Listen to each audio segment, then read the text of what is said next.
What's going on, guys? KEVINCAGE here with another crypto update. Happy Sunday, and let's dive right into today's video where we're going to discuss XRP's institutional momentum. So we've gone over a bunch of news recently regarding one of the largest deals in the digital asset space, Ripple the company acquiring Hidden Road for $1.25 billion, a prime brokerage.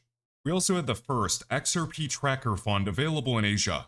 Along with CME Group, one of the largest derivatives exchanges in the world set to launch XRP futures. And I saw Anders right here referencing, did Miguel get the memo? And for those in the XRP community, you already know this gentleman, Miguel Villas.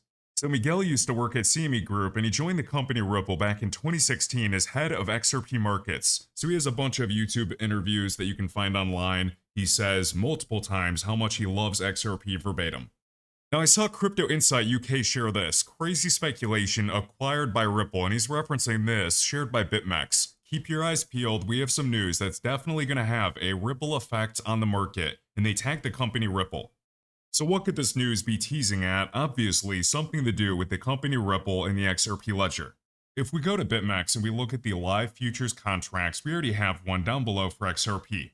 So what do you guys think this announcement could be? Are they trying to capitalize on the attention knowing that CME Group is launching XRP futures this week? Is it going to be maybe the listing of the Ripple US dollar? Could it be more XRP derivative products? Hopefully it's not something silly like an educational marketing campaign. And it would be really cool to see some type of acquisition announcement or infrastructure play between BitMEXC and Ripple payments. So we'll find out. I guess my guess right now would be some type of XRP derivative product or the Ripple US dollar. Alright, next up, this is very important. So we have a list right here of ISO 222 compliant coins, and we know the Swift migration is set to take place this November. Now everybody already knows there's no such thing as an ISO certified cryptocurrency, but really they're just referencing blockchains or organizations that joined the ISO 222 working groups. Other organizations, they've built infrastructure to integrate with ISO formatted data. Or even some of these blockchain networks, and they might not all be listed right here, but those that have partnered with banks and fintechs that use ISO messaging today. So at least in this list, we have XRP, Cardano, Quant, Algorand, Stellar, Hedera, IOTA, and XDC. We have a really good video put out by King Solomon. I highly recommend you guys check this out. It's 18 minutes long, and he goes through a variety of different documents and discusses the implications for utility networks like XRP and HBAR. And he says, Swift confirms crypto goes live November 2025, and Swift processes over $150 trillion per year. So what exactly is ISO 222? It's not a coin or a blockchain, it's a financial messaging standard, and it basically defines how payment data is structured and transmitted between banks, clearinghouses, and central banks. So think of it like the language behind how over $150 trillion moves every single year across systems like Swift, SEPA, and FedNow.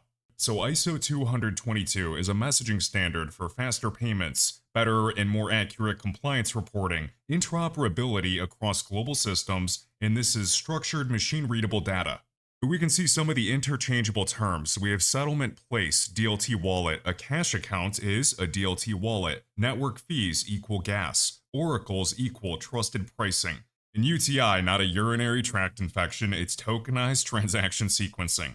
So what do we know? There is a November 2025 deadline. This has been delayed more than once, and this has to happen soon. Hopefully it happens this time around because there's no way they can afford for it not to happen in the next few years. And right on Swift's website, they name this date, the coexistence period ending on November 22nd, 2025. So this is when Swift ends the coexistence period and requires full migration from the old MT messaging standard to ISO 222. That means after this date that all cross-border payments have to use ISO 222. And banks and financial institutions have to comply or they risk failed payments and a bunch of delays. And this is something we've talked about on this channel literally for years, and this is a global push toward real-time automated tokenized settlement systems.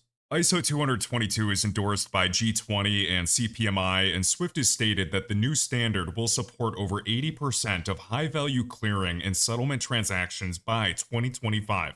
And the Financial Stability Board's roadmap for enhancing cross-border payments sets 2030 as the absolute deadline for end-to-end efficiency. Without a full ISO 222 migration, traditional finance systems cannot integrate with CBDCs, tokenized assets, or DLT frameworks.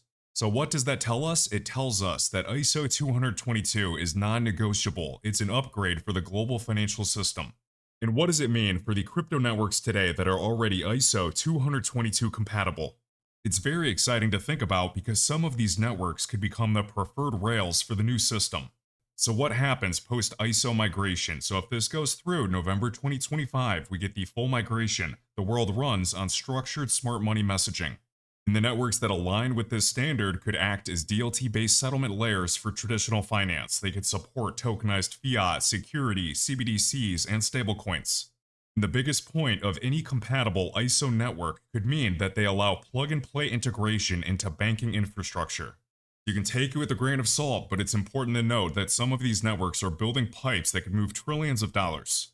And thinking about those 8 assets we went over today that are considered ISO coins, I would love to see XDC available on iTrustCapital because the majority of those tokens already are. I think that's going to be based on when XDC is officially listed on Coinbase. But other than that, guys, I hope you enjoyed today's video going over a few points of XRP's institutional momentum and the swift migration coming up in November.